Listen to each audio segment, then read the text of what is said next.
Creo que uno de los textos más mal interpretados de la Biblia es el texto que hemos de leer ahora. ¿Cuántos de nosotros en algún momento dijimos, juzgar es malo? Creo que muchos de nosotros dijimos eso, ¿cierto? Hemos utilizado este texto y hemos dicho, oye, pero la Biblia dice que juzgar es malo, que no hay que juzgar al otro. Pero solamente para aclarar, porque el texto no trata de eso, lo que el texto quiere decir es que nosotros no debemos condenar, pero sí podemos juzgar. Por ejemplo, si el hermano Jorge, no sé, va a hacer algo malo, yo debo juzgar su acción para decir si es buena o es mala. ¿Se entiende? Eso es juzgar. Nosotros sí podemos juzgar, pero con justo juicio. ¿Ya? Dicho eso, me gustaría que puedan buscar sus Biblias, Romanos capítulo 2, versículos del 1 al 16. Hoy vamos a hacer un intercalado para activarles. Veo que están un poco adormilados. Así que vamos a leer intercaladamente. Primero leo yo, luego ustedes, luego yo, y el versículo 16 lo leemos todos juntos como una buena comunidad que somos. ¿Amén? Recuerden que estoy utilizando Reina Valera 1960 para la predicación. Dice el texto bíblico, ¿lo tienen, cierto? ¿Amén? Oh, cuánta eficiencia. Dice así, por lo cual eres inexcusable, oh hombre. ¿Quién quiere que seas tú que juzgas? Pues en lo que juzgas a otro te condenas a ti mismo, porque tú que juzgas haces lo mismo. Sabemos que el juicio de Dios contra los que practican tales cosas es según verdad. Y piensas esto, oh hombre, tú que juzgas a los que tal hacen y haces lo mismo, que tú escaparás del juicio de Dios.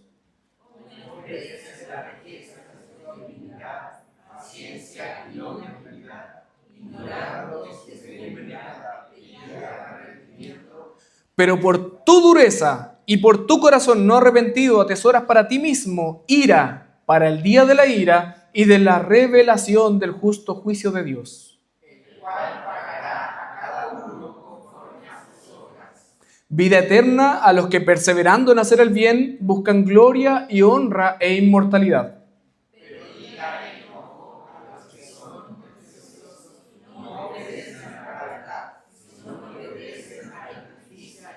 Tribulación y angustia sobre todo ser humano que hace lo malo, el judío primeramente y también el griego.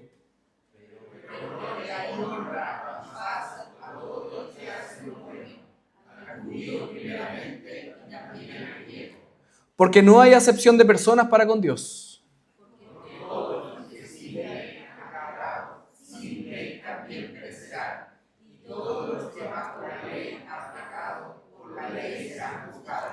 Porque no son los oidores de la ley los justos ante Dios, sino los hacedores de la ley serán justificados. Porque cuando los gentiles no tienen la ley, hacen por naturaleza lo que es de la ley. Estos, aunque no tienen la ley, son ley para sí mismos. Mostrando las obras de la ley escrita en sus corazones, dando testimonio su conciencia y acusándoles o defendiéndoles sus razonamientos, todos juntos. En el día de la juzgará por Jesucristo los secretos de los hombres conforme a mi evangelio. Amén. Oremos al Señor. Padre Celestial, en esta mañana queremos entregarle esta predicación. Que no sea yo hablando, sino su Espíritu Santo hablando a nuestros corazones. Sabemos, Señor, que somos pecadores y necesitamos más de usted. Necesitamos más de Jesús. Necesitamos más de Dios. Y que su Espíritu Santo nos llene de tal manera que lo que hablemos hoy día no solamente pueda ser comprendido, sino también aplicado y sentido en nuestro corazón. Bendiga esta predicación, Señor, y que usted sea alabado, exaltado y adorado por esta su iglesia. En el nombre de Jesús, amén. Amén. Bien, la semana pasada, hermanos, llegamos a la conclusión de que todos somos pecadores. En la semana, una amiga me habló y me dijo que su hermano menor vino a la iglesia el domingo y que me escuchó hablar de que todos somos pecadores. Toda la semana me anduvo imitando, un niño de 9 años, imitándome, diciéndole a todos, ¡somos pecadores! Y me imitaba con la misma fuerza y energía. Parece que lo dejé marcado con mi extrovertividad. Bueno, la semana pasada quedamos entonces en que somos todos pecadores y estamos bajo la condenación de Dios. Que nadie, ninguno de los que estamos aquí, ninguno de los que están afuera puede justificarse delante de Dios. Y concluimos que solo en Cristo podemos acercarnos al Padre para ser salvados. ¿Ustedes creen eso, cierto? ¿Creen que necesitan a Cristo? Amén. Pero a medida que vamos avanzando en Romanos, ya vamos en el capítulo 2 de Romanos, Pablo parece dar un giro brusco. Porque después de describir la degradación moral de la semana pasada, que vimos en el mundo pagano, ¿cierto? En el capítulo 1, ahora se dirige a alguien muy particular. No es el idólatra a quien le habla, no es el pervertido del capítulo 1, sino que es alguien que mientras leía la lista de la semana pasada decía, ¡oh, qué terrible! Mira las cosas que hace. Mira ese hombre, esa mujer. ¡Qué terrible! Pablo ahora se dirige a aquel que piensa, eso no habla de mí. Yo no estoy en esa lista. Yo no soy como ellos. Y precisamente a esa persona Pablo le dice, por lo cual tú eres inexcusable. Dicho de otra manera, tú no tienes escapatoria. Porque el peligro más sutil del capítulo 1 no es caer en los pecados que aparecen ahí, que obviamente son graves. El peligro más sutil es terminar de leer esa lista que entrega Pablo y creer que uno está fuera de esa lista. Por esta razón, hoy día vamos a ver que el juicio de Dios no discrimina posición religiosa, no discrimina denominación, no discrimina un estatus moral, un estatus social, un estatus político, sino que la única escapatoria no es una conducta personal o una buena conducta como iglesia, que tenga más y más actividades, que lleguemos a todos, sino que la única respuesta que nosotros tenemos es que todos estamos bajo juicio de Dios y necesitamos a Cristo. Por eso, el título de nuestra predicación del día de hoy es Juicio para Todos. Y bajo esta idea, bajo el juicio para todos, Pablo nos enseña y nos lleva a través de 3 puntos principales. El primero, el juicio de Dios también es para el hipócrita. ¿Hay algún hipócrita aquí? Amén. Partiendo por mí. Lo segundo es que el juicio de Dios es justo. Te guste o no te guste. El juicio de Dios siempre es justo. Y tercero, el juicio de Dios alcanza la conciencia. Eso profundo en tu corazón, eso que siempre está allí y que siempre te acusa constantemente, el juicio de Dios también alcanza tu conciencia. Vamos entonces primero al primer punto, el juicio del hipócrita. El capítulo comienza con un cambio de persona. Me gustaría que ustedes pudiesen revisar el capítulo 1, si es que tienen su Biblia abierta. Capítulo 1, el versículo 28. Si se fijan, la Biblia dice que le habla a ellos son. ¿Se fijaron? Ellos son así, ellos hacen esto, ellos son de tal manera. Pero ahora en el capítulo 2 cambia la persona. Ya no son ellos. Ya no son tercera persona plural, ¿cierto? Ahora son tú. Tú que estás aquí. Tú. Desde la que está en el fondo allá hasta el que está aquí. Tú. Ahora Pablo te habla a ti. Pablo abre el capítulo con una palabra que nos golpea sin aviso. Dice, tú eres inexcusable. Tú no tienes escapatoria. Ya no le sigue hablando al idólatra del capítulo anterior, sino que le habla a aquel que juzga al idólatra, aquel que juzga al fornicario, aquel que juzga al mentiroso y lo condena. ¿Pero quién es esta persona? ¿A qué le está hablando?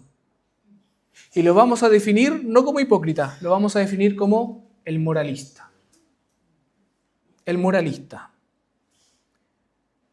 El moralista es aquel que tiene siempre un diagnóstico para los demás. Siempre tiene un diagnóstico. Aquel que puede describir con precisión los pecados del vecino. Aquel que puede describir con precisión los pecados del político.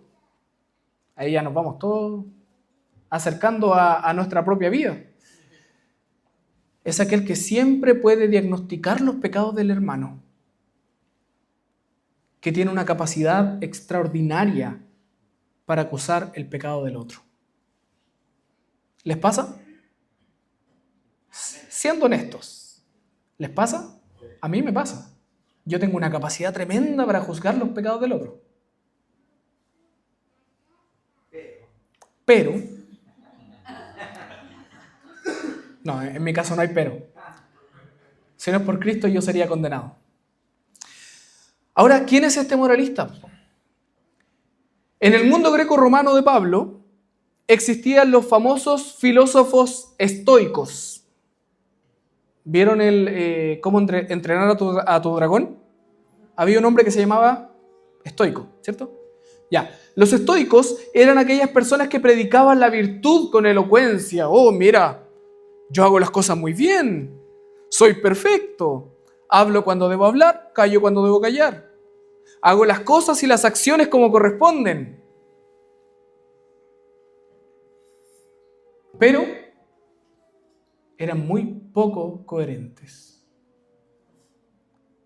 Dentro de los judíos, ya no solamente el mundo externo, sino ahora dentro de los judíos, estaban los famosos maestros de la ley, que enseñaban a otros lo que Dios demanda, mientras ellos mismos torcían la justicia en privado.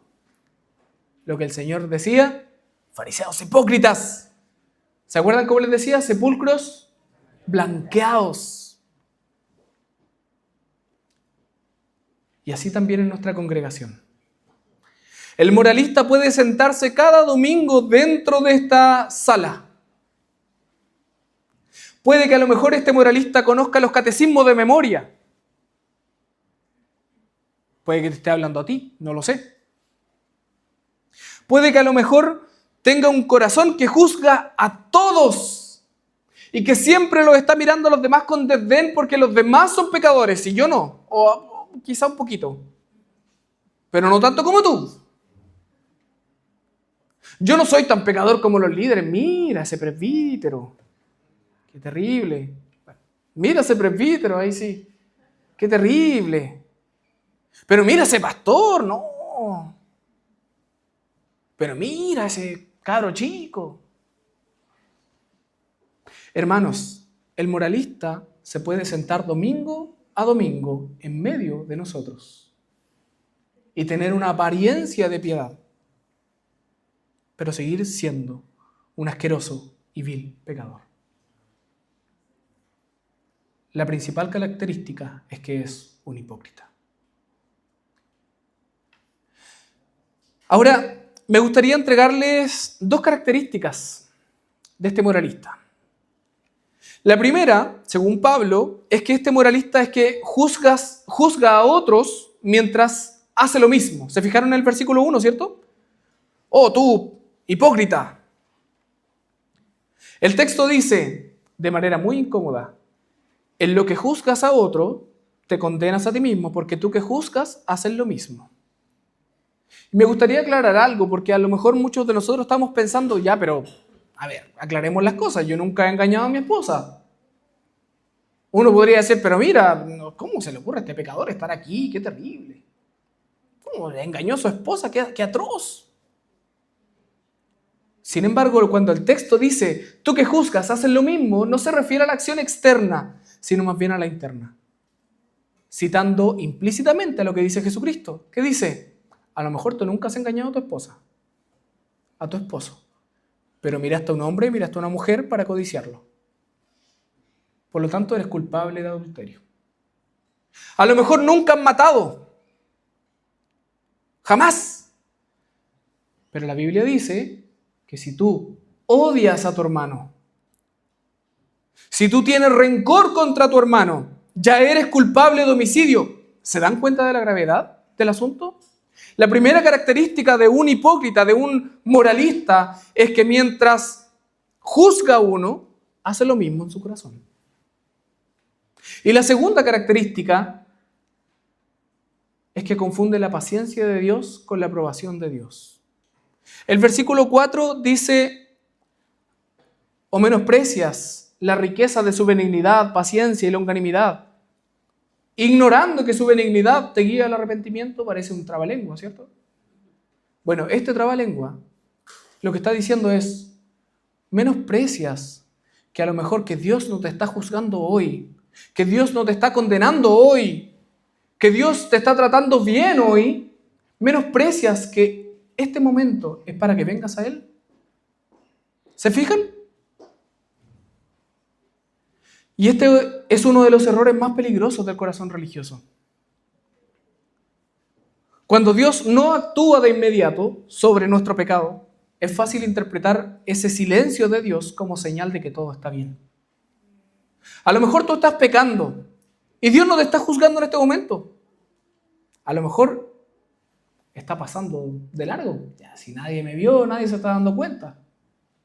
Y piensas que a lo mejor está bien lo que estás haciendo. Y piensas que a lo mejor está bien el pecado que estás cometiendo. Porque el Señor te está permitiendo hacerlo. Porque el Señor te está permitiendo este pecado y no te está haciendo nada malo. Pero Pablo desmantela esa ilusión con una sola frase: la paciencia de Dios no es complacencia. La paciencia de Dios no es complacencia, sino más bien es una invitación al arrepentimiento. Hermanos, tú que estás aquí hoy día, tú que estás en este salón, tú que estás en este lo que podemos llamar templo, en este edificio, como quieras llamarle, el Señor te está invitando a ti a arrepentirte hoy de tus pecados. No esperes a que llegue el día del juicio, porque aquel que espera hasta el día del juicio acumula ira para el día de la ira. Esa es la tragedia del hipócrita, hermanos. Es que usa la gracia de Dios como justificación para no arrepentirse, cuando precisamente fue diseñada la paciencia de Dios hacia nuestra persona para llevarlo al arrepentimiento, para llevarnos al arrepentimiento, para ir delante del Señor y decir: Señor, te pido perdón por lo que he hecho contra ti. Pero ahora la pregunta que surge es: ¿arrepentirnos de qué?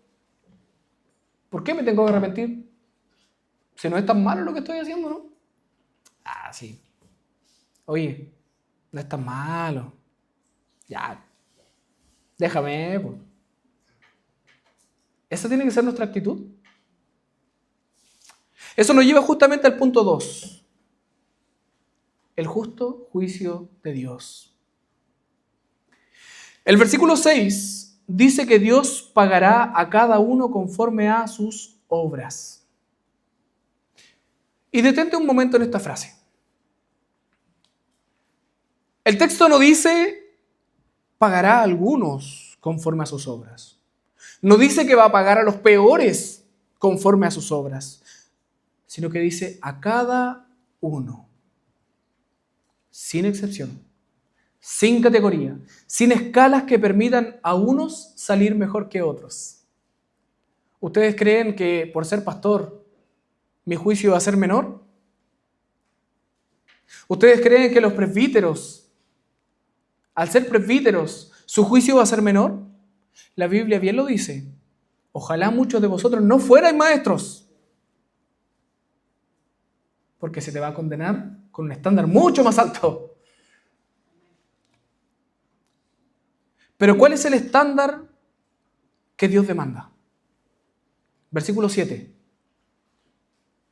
Vida eterna para los que perseveran en hacer el bien buscando la gloria de Dios.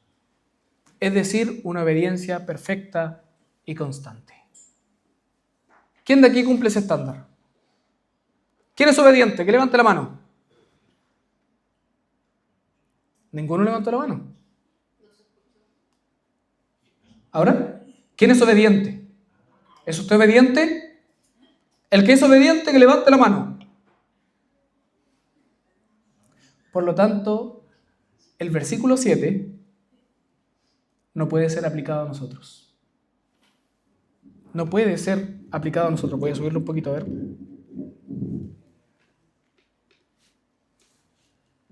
Ahora sí, ¿me escuchan bien? Perfecto.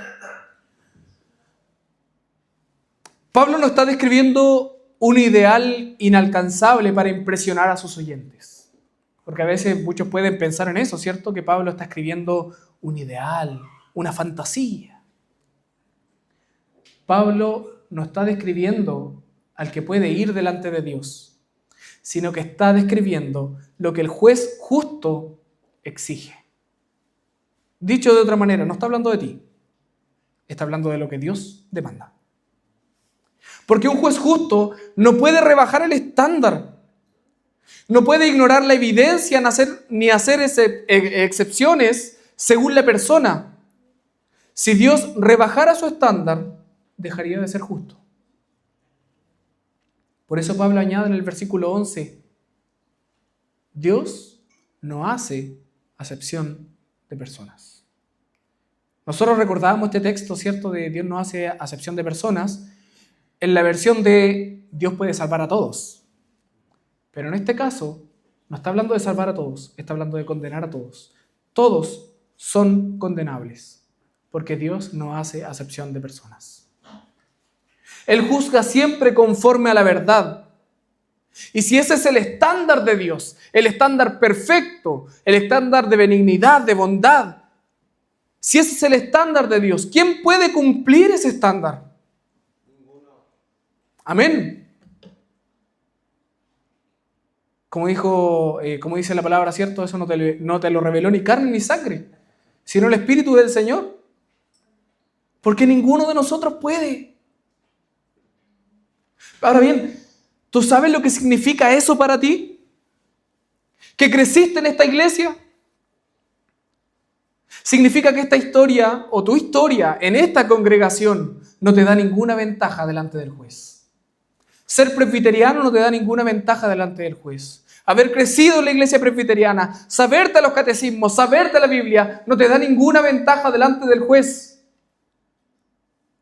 ¿Sabes lo que significa para ti que conoces los catecismos, que has leído la Biblia, que has servido en la iglesia durante años, que el juez que te examinará conoce no solo tus actos, esos actos que aparentemente parecen buenos, el Señor conoce tu motivación. No solo lo que hiciste, sino el por qué lo hiciste. ¿Por qué haces lo que haces? ¿Por qué cantas cada domingo en el grupo de alabanza?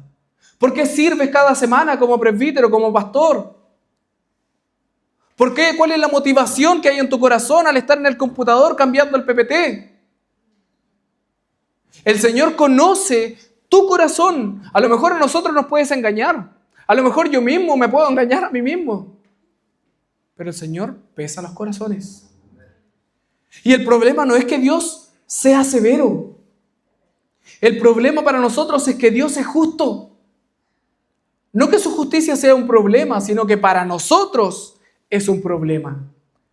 Porque la justicia perfecta aplicada a cualquier ser humano, sin excepción, produce una sola conclusión. Versículo 5.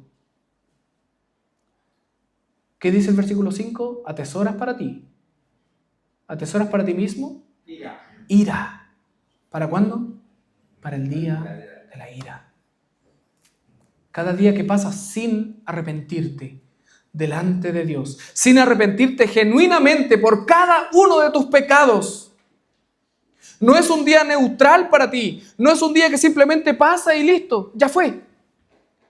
Sino que es un día de acumulación, es un día donde por cada pecado que no te arrepientes, estás poniendo un ladrillo tras otro ladrillo, tras otro ladrillo, y estás creando un muro gigantesco sobre tu vida.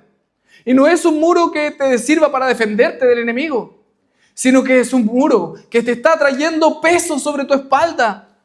Es un peso que estás llevando día tras día y que no puedes quitar si no vas a los pies de Cristo.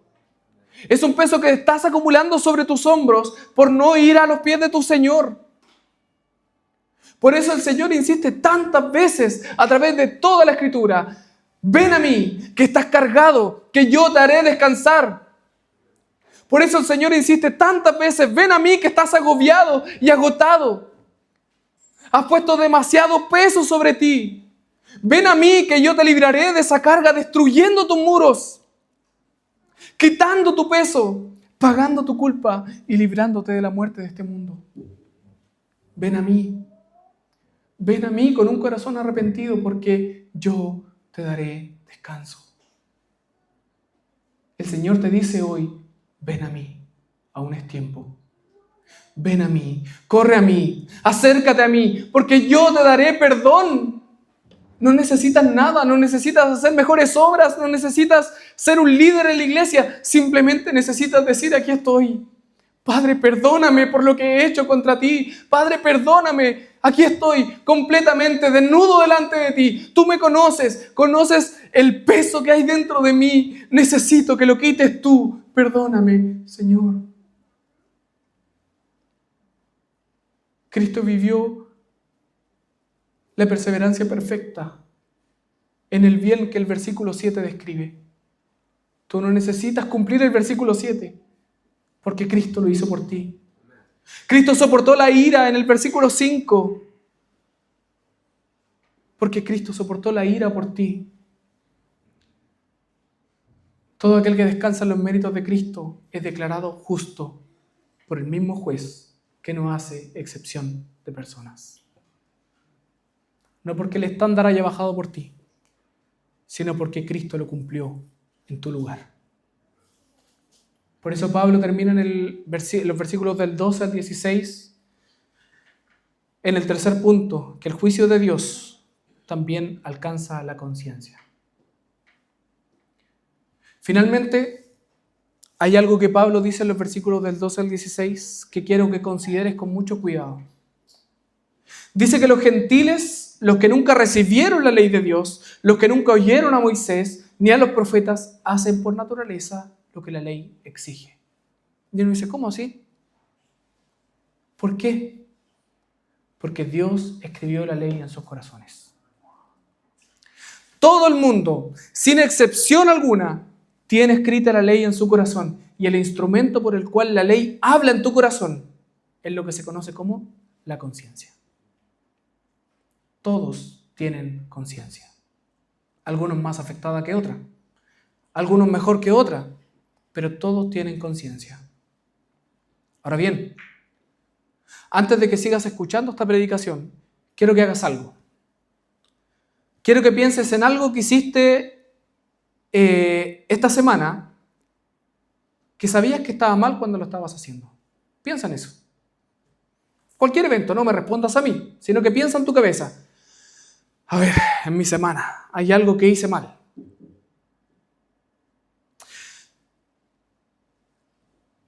Y puede que a lo mejor nadie sepa lo que tú hiciste mal. Puede que nadie lo haya visto. Puede que hayas encontrado una manera de justificar ese pecado. Pero en el momento en que lo estabas haciendo, había una voz dentro de ti que no te dejaba de decir: no lo hagas, no lo hagas, no lo hagas, no lo hagas. ¿Te pasó? Esa vocecita en tu cabeza se llama conciencia. Es la ley de Dios hablando en tu corazón. Pablo dice que esa conciencia es el testigo que Dios dejó dentro de cada ser humano. Es el testigo que está constantemente pegándote ahí: oye, ya vos, no lo hagas, eso no es bueno. Yo te pregunto, ¿puedes silenciar tu conciencia? La respuesta es no. Puedes ignorarla tal vez. Puedes ahogarla con ruido, con actividades, con razonamiento. Pero el capítulo 1 ya nos mostró cómo el proceso funciona. Si tú dejas de lado la conciencia, te va a llevar a pecado, y más pecado, y más pecado, y más pecado, y finalmente la destrucción. El versículo 16 dice que en el día del juicio Dios juzgará los secretos de los hombres. No habla de los actos visibles, habla de los secretos. Todos aquellos que solo tú y Dios saben. Porque la conciencia que tú tienes dentro de ti registró todos y cada uno de esos eventos. Quiero que pienses en esto. Supongamos que tenemos un USB tipo C, HDMI, no sé, y conectamos ese HDMI al proyector. Y piensa en las últimas 24 horas. Solamente en las últimas 24 horas. ¿Estarías dispuesto o dispuesta a mostrar todo lo que hiciste, todo lo que pensaste en ese proyector? Imagínense lo vergonzoso que eso sería. Hermanos, el Señor nos va a juzgar por todo lo que nosotros hacemos, lo quieras o no lo quieras.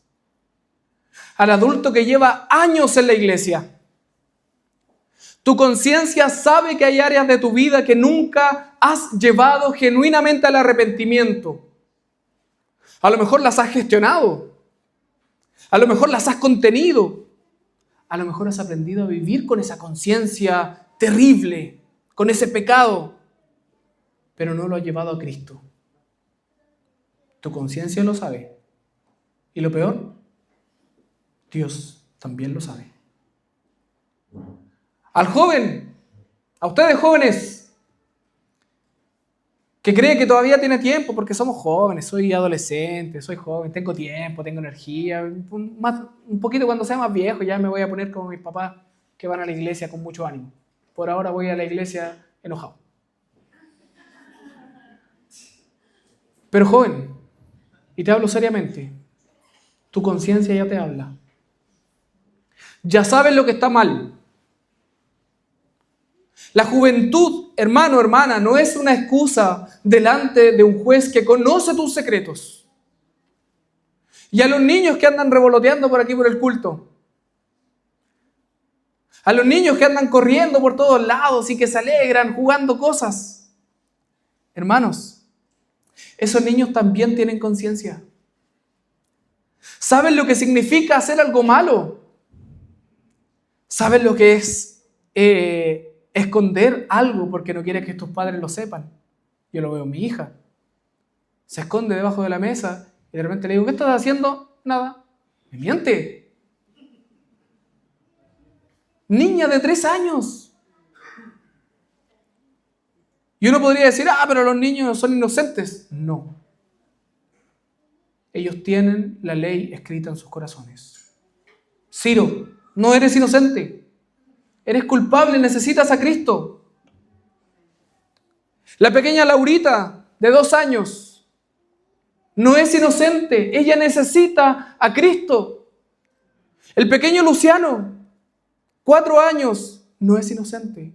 Es culpable y necesita a Cristo. ¿Y quién es el responsable de llevarlo a Cristo? Sus padres. No es la iglesia. Son sus padres. Por lo tanto, a quien Dios va a juzgar por no llevarlos a Cristo es a ti, padre y madre que escuchas hoy. Piensa en lo que pasa cuando rompes algo que no era tuyo. Sabes que hay una deuda que hay que pagar. Sabes que alguien tiene que pagar. Y mientras nadie paga, esa deuda sigue ahí acusándote por dentro. Rompí lo que no tenía que romper. Hice lo que no tenía que hacer. Y la conciencia funciona igual. Sabes lo que debes hacer. Sabes que lo hiciste. Y la conciencia no se calla sola. Porque la deuda no desaparece sola. Es como el CAE, ¿cierto? Te pueden prometer que van a pagar el CAE, pero ahí sigue. Ahí está. Si no pagas el CAE, te pueden quitar la casa. Si no pagas el CAE, te pueden sacar la plata de la cuenta. Hay una deuda que hay que pagar. Delante de Dios hay una deuda mayor. Pero imagina que alguien viene. Imagina a alguien que no rompió nada. Alguien que no debe nada y paga todo lo que tú debías. No porque estuviera obligado a hacerlo, sino porque quiso hacerlo. En ese momento la deuda desaparece. No porque la deuda fue ignorada. Porque no se trata que tu pecado, mi pecado haya sido ignorado, sino porque fue pagado. Mi pecado fue pagado. Y esa paga se dio en la cruz. Eso fue lo que hizo Jesucristo. Él no tenía ninguna deuda con Dios, pero aún así vivió la única vida perfecta que jamás se ha vivido en la historia. Nunca hizo nada que su conciencia tuviera que acusarle. Y sin embargo subió a la cruz. Cargó sobre sí mismo todo lo que tu conciencia sabe que mereces. Toda la condena, todo el peso, todo el registro. Y cuando murió, la deuda fue pagada. La deuda no fue minimizada. La deuda no fue ignorada. Fue pagada a precio de sangre.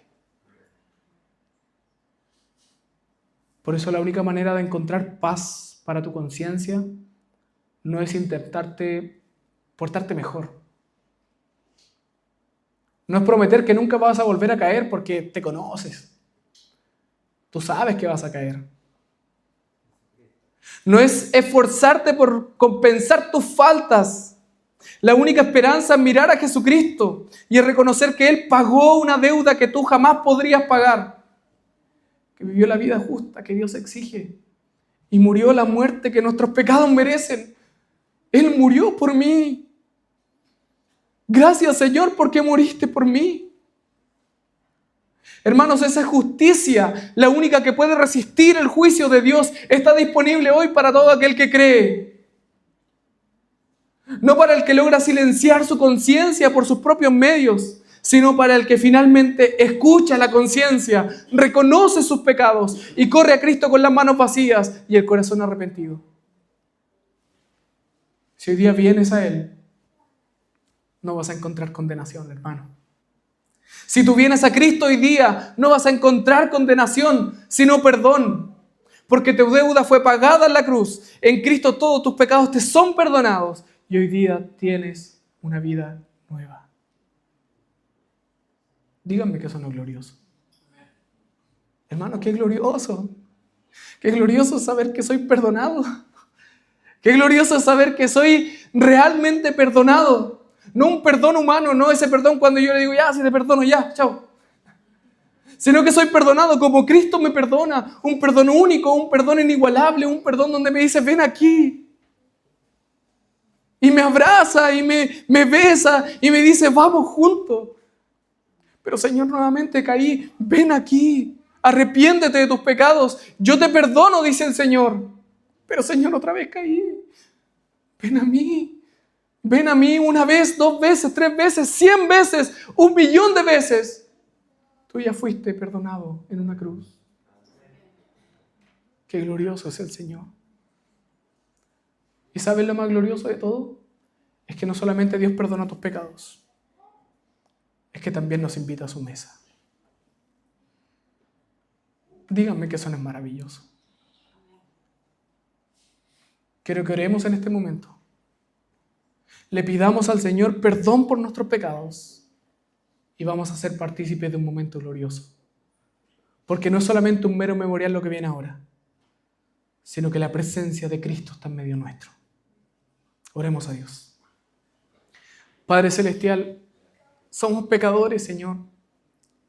Padre, qué triste y qué doloroso es en mi corazón pecar una vez, otra vez, otra vez y otra vez, aún sabiendo que está mal. Señor, le necesitamos. Necesitamos a Cristo. Necesitamos de su Espíritu Santo. Necesitamos que nos consuele, Señor. Y que podamos reconocer este abrazo tan maravilloso de recibirnos nuevamente y de hacernos caminar. Padre, porque así como dice la Escritura, usted no es un Padre que simplemente nos mira y nos dice, perdiste toda tu herencia porque ya la ocupaste. Sino que nos mira con los brazos abiertos y nos recibe nuevamente como hijos que vuelven al redil. Gracias, Señor. Gracias, Padre, porque todos nuestros pecados nos son perdonados, no por nuestros méritos, No por nuestra conciencia, no por nuestras acciones, sino solamente por Jesús nuestro Señor, que murió en la cruz y que resucitó el tercer día para darnos vida. Y no cualquier vida, sino una vida eterna. Y como dice el nombre, la vida eterna no se acaba. Gracias, Señor, porque eso sí que es alegría, eso sí que es motivo de gozo, mucho más que pagar el CAE, mucho más que pagar la casa, mucho más que comprarse un auto. Señor, no hay nada más glorioso que recibir el perdón de nuestro Señor, no hay nada más glorioso que recibir el pago de nuestros pecados. Por eso, Padre, que de ahora en adelante podamos caminar en pos de Cristo, porque Cristo nos ha perdonado, nos ha abrazado y nos hace caminar juntos delante de su trono. Gracias por esa ternura, Señor. Le pedimos que ahora usted nos prepare nuestro corazón para este tiempo que hemos de tener. Que no es cualquier cosa, Señor. No es un mero memorial, sino que nos apartamos verdaderamente para ser partícipes de la mesa del Señor. Y su presencia está aquí. Su presencia está en medio nuestro. La presencia real de aquel que murió por nosotros vive en medio nuestro. Prepárenos, Señor, porque lo necesitamos. En el nombre de Jesús lo pedimos. Amén. Amén.